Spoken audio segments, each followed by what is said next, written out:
ಬಿಜೆಪಿನಲ್ಲಿ ಇತ್ತೀಚೆಗಷ್ಟೇ ಶಾಸಕ ಯತ್ನಾಳ್ ಅವರನ್ನ ಉಚ್ಚಾಟನೆ ಮಾಡಿಬಿಟ್ರು. ಮೂಗುದಾರ ಇದ್ದಾಗಲೇ ಹಿಡಿಯಕ್ಕಾಗ್ತಿರ್ಲಿಲ್ಲ ಯತ್ನಾಳ್ ಅವರನ್ನ, ಮೂಗುದಾರ ಬಿಚ್ಚಿಬಿಟ್ಟಿದ್ದಾರೆ. ಇನ್ನು ಹಿಡಿಯಕ್ಕಾಗತ್ತಾ? ಹಳ್ಳಿಗಳಲ್ಲಿ ಮೂಗುದಾರ ಎತ್ತುಗಳನ್ನ ಬಹಳ ಬೇಗ ಹಿಡಿಬೋದು, ಕಂಟ್ರೋಲ್ ಮಾಡ್ಬೋದು. ಮೂಗುದಾರನೇ ಇಲ್ಲ. ಇನ್ನು ಅವರು ಆಡಿದ್ದೇ ಆಟ.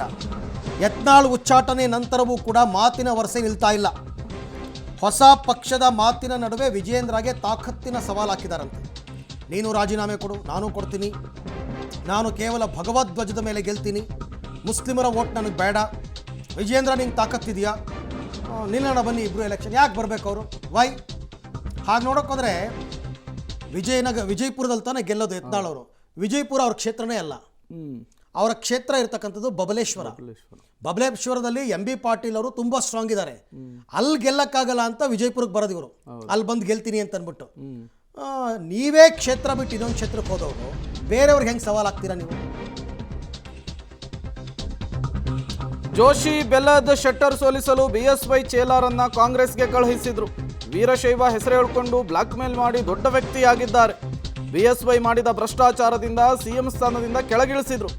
ಮಾಜಿ ಸಿಎಂ ಯಡಿಯೂರಪ್ಪ ವಿರುದ್ಧ ಮತ್ತೆ ಗುಡುಗಿದ್ದಾರೆ ಯತ್ನಾಳ್ ಬದಲಾಗದ ವರಸೆಗೆ ರೆಬಲ್ ಸದಸ್ಯರು ಸುಸ್ತು. ಹೆಂಗಾದ್ರೂ ಉಚ್ಚಾಟನೆ ವಾಪಸ್ ಮಾಡಿಸ್ತೇವೆ, ಸುಮ್ನಿರಿ, ಬಾಯಿಗೆ ಬೀಗ ಹಾಕೊಳ್ಳಿ ಅಂತ ಹೇಳಿ ಯತ್ನಾಳ್ ಕಡೆಯವರು ಹೇಳ್ತಿದ್ದಾರೆ. ತಮ್ಮವರ ಮಾತನ್ನು ಕೂಡ ಯತ್ನಾಳ್ ಕೇಳ್ತಾ ಇಲ್ಲ. ರೆಬಲ್ಸ್ ಸಹವಾಸವನ್ನ ಬಿಡ್ತಾರಾ? ಉಚ್ಚಾಟನೆಯ ಬಳಿಕ ಭಾರೀ ಕುತೂಹಲವನ್ನು ಮೂಡಿಸ್ತಾ ಇದೆ ಯತ್ನಾಳ್ ನಡೆ. ಯತ್ನಾಳ್ ಈ ರೀತಿ ಆರೋಪ ಮಾಡೋದು ಹೊಸದೇನಲ್ಲ. ಬಿಜೆಪಿಲಿದ್ದಾಗಲೂ ಇದೇ ಕತೆ, ಬಿಜೆಪಿಯನ್ನು ಬಿಟ್ಟು ಬಂದ ಮೇಲೂ ಕೂಡ ಇದೇ ಕತೆ. ಹೊಸ ವಿಚಾರವನ್ನು ಕೂಡ ಏನು ಹೇಳ್ತಾ ಇಲ್ಲ ಅವರು. ಮಠದಾಗ ನಿಂತೀವಿ, ನೀವು ದುಷ್ಟರ ಹೆಸರು ತೊಗೋಬೇಕಾದ್ರೆ ಹೊರಗೆ ನಡ್ರಿ ಹೇಳ್ತೀನಿ, ರಾವಣ ದುರ್ಯೋಧನ ಯಾರದ ಈ ಕುಟುಂಬದಿಂದ ಮುಕ್ತ ಆದ ಮ್ಯಾಗ ಹೋಗ್ತಾನೆ. ನೋಡುನಲ್ರಿ, ಯಾಕೆ ಭರವಸೆ ಹೀನರಾಗಬಾರ್ದು.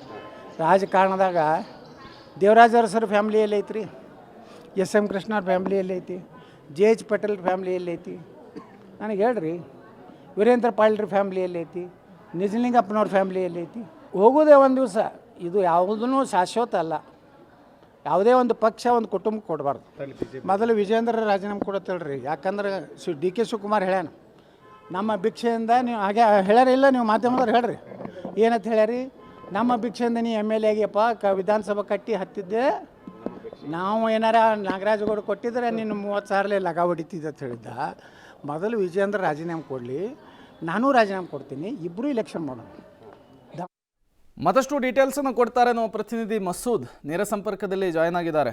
ಮಸೂದ್, ನಮ್ಮ ಕಡೆ ಒಂದು ಮಾತಿದೆ, ಸುಟ್ಟ ಮೇಲೆ ಒಲೆ ಉರಿತು, ಕೆಟ್ಟ ಮೇಲೆ ಬುದ್ಧಿ ಬಂತು ಅಂಥೇಳಿ.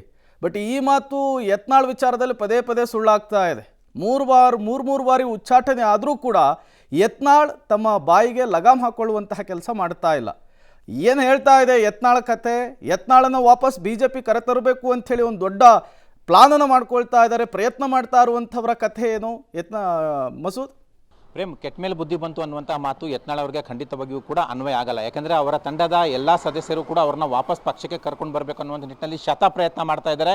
ಈಗಾಗಲೇ 2 ಬಾರಿ ಅವ್ರನ್ನ ಭೇಟಿ ಮಾಡಿ ನೀವೇನು ಮಾತಾಡಬೇಡಿ, ಈಗಾಗಲೇ ಉಚ್ಚಾಟನೆ ಆಗಿದೆ, ನಿಮ್ಮ ನಾಲಿಗೆನೇ ಇದಕ್ಕೆ ಕಾರಣ, ಈಗ ಆಗಿದ್ದು ಆಗಿ ಹೋಗಿದೆ, ನಿಮ್ಮನ್ನು ಪಕ್ಷಕ್ಕೆ ವಾಪಸ್ ಕರ್ಕೊಂಡು ಬರ್ತೀವಿ, ಅಲ್ಲಿವರೆಗೂ ದಯವಿಟ್ಟು ಸುಮ್ಮನೆ ಇರಿ, ಮುಖ್ಯವಾಗಿ ಹೊಸ ಪಕ್ಷ ಕಟ್ಟುವಂಥ ವಿಚಾರ ಪ್ರಸ್ತಾಪ ಮಾಡಲೇಬೇಡಿ, ಯಡಿಯೂರಪ್ಪ ವಿಜಯೇಂದ್ರ ವಿರುದ್ಧನೂ ಕೂಡ ಮಾತನಾಡಬೇಡಿ, ಯಾಕೆಂದರೆ ಆ ಥರದ ಪರಿಸ್ಥಿತಿ ಈಗ ನಿರ್ಮಾಣ ಆಗಿದೆ, ನಿಮ್ಮನ್ನು ವಾಪಸ್ ಕರ್ಕೊಂಡು ಬರ್ತೀವಿ ಅಂತ ಪದೇ ಕೈ ಮುಗಿದು ಹೇಳ್ತಿದ್ರು ಕೂಡ ಯತ್ನಾಳ್ ಅವರು ಅವರ ಮಾತನ್ನು ಕೇಳ್ತಾ ಇಲ್ಲ. ಈಗಾಗಲೇ ಫಡ್ನವೀಸ್ ಅವ್ರನ್ನು ಕೂಡ ಅವರ ತಂಡದ ಸದಸ್ಯರು ಭೇಟಿ ಮಾಡಿ ಮನವಿ ಕೂಡ ಮಾಡ್ಕೊಂಡಿದ್ದಾರೆ, ಹೈಕಮಾಂಡ್ ಮಟ್ಟದಲ್ಲೂ ಕೂಡ ಪ್ರಯತ್ನ ಮಾಡ್ತಿದ್ದಾರೆ. ಆದರೆ ಯತ್ನಾಳ್ ಅವರು ಇವರ ಯಾವುದೇ ಮನವಿಗೂ ಸೊಪ್ಪು ಹಾಕದರೆ ಪದೇ ಯಡಿಯೂರಪ್ಪ ವಿಜೇಂದ್ರ ವಿರುದ್ಧ ಗುಡುಗಮ್ಮ ಹಾಕ್ತಾ ಇದ್ದಾರೆ. ಜೊತೆಗೆ ಹೊಸ ಪಕ್ಷದ ವಿಚಾರನೂ ಕೂಡ ಮಾತನಾಡ್ತಾ ಇದ್ದಾರೆ. ಎಲ್ಲೋ ಒಂದು ಕಡೆ ಅವರ ತಂಡದ ಸದಸ್ಯರ ಅವ್ರನ್ನ ವಾಪಸ್ ಕರ್ಕೊಂಡು ಬರುವಂಥ ಪ್ರಯತ್ನ ಏನಿದೆ ಅದನ್ನು ಖುದ್ದು ಯತ್ನಾಳ್ ಅವರ ನೀರಲ್ಲಿ ಹೋಮ ಮಾಡ್ತಾರೆ ಅನ್ನುವಂಥ ಚರ್ಚೆಗಳು ಕೂಡ ಈಗ ನಡೀತಿದ್ದಾವೆ. ಈಗ ಎಷ್ಟು ಹೇಳಬೇಕು ಅಷ್ಟು ಹೇಳೋದನ್ನು ಬಿಟ್ಟು ಮತ್ತೆ ಹೇಳೋಕ್ಕಾಗಲ್ಲ ನಿಮಗೆ ಅಂತ ಅವ್ರ ಸಹವಾಸನೆ ಇವರೇ ಬಿಟ್ಟಿದ್ದಾರೆ ಅಂತ ಅನ್ನುವಂಥ ಚರ್ಚೆಗಳು ಕೂಡ ನಡೀತಾ ಇದ್ದಾವೆ. ಈಗ ಎಲ್ಲ ಒಂದು ಕಡೆ ಯತ್ನಾಳ್ ಅವರ ಈ ಹೇಳಿಕೆ, ಈ ನಡೆ ಎಲ್ಲ ಒಂದು ಕಡೆ ಮತ್ತೆ ಅವರು ಬಿಜೆಪಿಗೆ ಈಗ ವಿಜೇಂದ್ರ ಅವರು ರಾಜ್ಯಾಧ್ಯಕ್ಷರಾಗಿ ಇರೋವರೆಗೂ ಕೂಡ ಮರಳಿ ಬರಬಾರ್ದು ಅನ್ನುವಂಥ ಉದ್ದೇಶ ಇರ್ಬೋದು, ಅಥವಾ ಎಲ್ಲೋ ಒಂದು ಕಡೆ ಅವ್ರು ಹೇಳ್ತಾರಲ್ಲ ಯುಗಾದಿ ನಂತರ ಅವರ ಅಂತ್ಯಕಾಲ ಬರುತ್ತೆ ಅಂತ, ಆ ಒಂದು ಸನ್ನಿವೇಶ ಬಂದರೆ ಅನಂತರ ವಾಪಸ್ ಬರಬೇಕು ಅನ್ನುವಂಥ ಇರಾದೆ ಇರ್ಬೋದು. ಹಾಗಾಗಿ ಹೊಸ ಪಕ್ಷ ಮಾತನ್ನು ಮುಂದುವರಿಸಿದರೆ ಮುಖ್ಯವಾಗಿ ಹಿಂದುತ್ವದ ವಿಚಾರ ಮತ್ತು ಪಂಚಮಸಾಲಿ ಸಮುದಾಯದ ಒಂದು ಏನು ಸಪೋರ್ಟ್ ಇದೆ, ಆ ಸಪೋರ್ಟ್ ಹಿನ್ನೆಲೆಯಲ್ಲಿ ಹೊಸ ಪಕ್ಷದ ಮಾತನಾಡ್ತಿದ್ದಾರೆ ಅಂತ.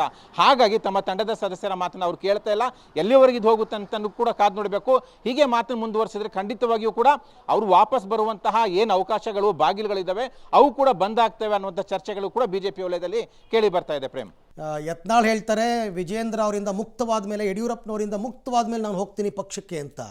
ನಿಮ್ಮನ್ನು ಕರೆದಿರೋರು ಯಾರು? You are expelled. ನಿಮ್ಮನ್ನ ಉಚ್ಚಾಟನೆ ಮಾಡಿದ್ದಾರೆ. ಕರಿಬೇಕಾಗಿರ್ತಕ್ಕಂಥದ್ದು ಹೈಕಮಾಂಡ್. ಈಗ ಯತ್ನಾಳ್ ನಾಳೆ ಹೋಗ್ಬಿಟ್ಟು ನಾನು ಪಕ್ಷಕ್ಕೆ ಬರ್ತೀನಿ ಅಂದ ತಕ್ಷಣ ರೆಡ್ ಕಾರ್ಪೆಟ್ ಹಾಸ್ಬಿಡ್ತಾರಾ? ನೋ, ಎಲ್ಲೋ ಭ್ರಮೆನಲ್ಲಿದ್ದಾರೆ ಯತ್ನಾಳ್ ಅವರು ಅಷ್ಟೇ. ಆಮೇಲೆ ಯತ್ನಾಳ್ಗೆ ಇದು ಅನಿವಾರ್ಯ ಕೂಡ ಅಂತ ಕಾಣಿಸುತ್ತೆ ಸರ್. ಏನು ಅನಿವಾರ್ಯನ? ಹುಟ್ಟು ಗುಣ ಸುಟ್ಟರು ಹೋಗಲ್ಲ. ಹೌದು. ಯಡಿಯೂರಪ್ಪನಿಂದ ಮುಕ್ತ ಆಯ್ತು ಅನ್ಕೊಳ್ಳಿ, ನಾಳೆ ಇನ್ನೊಬ್ಬರ ಬಗ್ಗೆ ಮಾತಾಡ್ತಾರೆ. ಅಷ್ಟೇ ವಿಚಾರ, ಅಷ್ಟೇ.